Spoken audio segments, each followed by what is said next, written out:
सरकार जो odd even formula लागू करने का ऐलान कर दिया है, वहीं राजधानी ने 13 नवंबर से लेकर 20 नवंबर तक गाड़ियों के लिए ऑड इवन लागू होगा, क्योंकि दिल्ली के बाद वायु प्रदूषण का स्तर और बढ़ने की आशंका है। ऐसे में दिवाली के अगले दिन से एक हफ्ते का ऑड इवन का फॉर्मूला लागू किया जाएगा।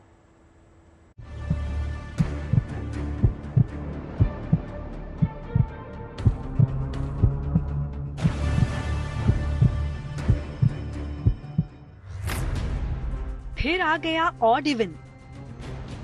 दिल्ली में नई पाबंदियों के साथ लागू होगा। 13 से 20 नवंबर तक रहेगी पाबंदी। ऑड इवन से होगा दिल्ली का इलाज। दमघोटू हवा से कराहती दिल्ली में दीपावली के बाद ऑड इवन लागू हो जाएगा। केजरीवाल सरकार ने 13 नवंबर से 20 नवंबर तक राजधानी में ऑड इवन फॉर्मूला के तहत गाड़ियों को चलाने का फैसला लिया है। और आगे चूंकि छुट्टियों का समय है, तो एक व्यू था कि चूंकि काफी लोग छुट्टी पर चले जाते हैं, तो ऐसे में कार्यालयों के संचालन के लिए और चीजों पे नजर रखी जा रही है। और इस जो व्हीकल पोल्यूशन सबसे ज्यादा देखा गया है, तो व्हीकल पोल्यूशन को ही कंट्रोल करने के लिए 13 तारीख से ऑड इवन का निर्णय लिया गया। 14, 16, 18, 20 नवंबर को इवन नंबर की गाड़ियां चलेंगी। इसके मायने ये कि जिन गाड़ियों के नंबर के आखिरी अंक 0, 2, 4, 6 और 8 हैं, वो गाड़ियां 14, 16, 18 और 20 नवंबर को सड़कों पर उतर पाएंगी। वहीं 13, 15, 17 और 19 नवंबर को ऑड नंबर की गाड़ियां चलाई जाएंगी।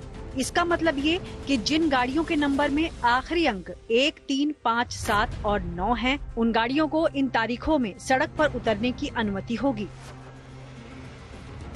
इससे पहले प्राइमरी स्कूल्स को 10 नवंबर तक बंद रखने का फैसला लिया गया था।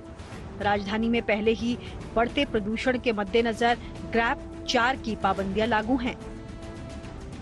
इसके अलावा दिल्ली में अब 6 से 12वीं तक सभी क्लासेस ऑनलाइन चलेंगी। इसके साथ ही 10वीं और 12वीं को छोड़कर सभी क्लासेस के लिए स्कूल बंद रहेंगे। दिल्ली में हर तरह के निर्माण कार्य पर पहले से पूरी तरह से रोक है। वहीं BS3 पेट्रोल और BS4 डीजल वाहनों पर भी रोक लगी हुई है। इसके अलावा दिल्ली पुलिस ने फील्ड में काम करने वाले कर्मचारियों को मास्क लगाने की सलाह दी है।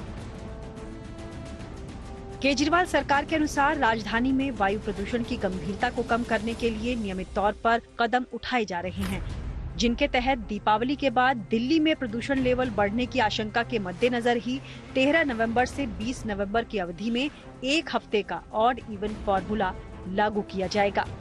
Bureau report, good news today.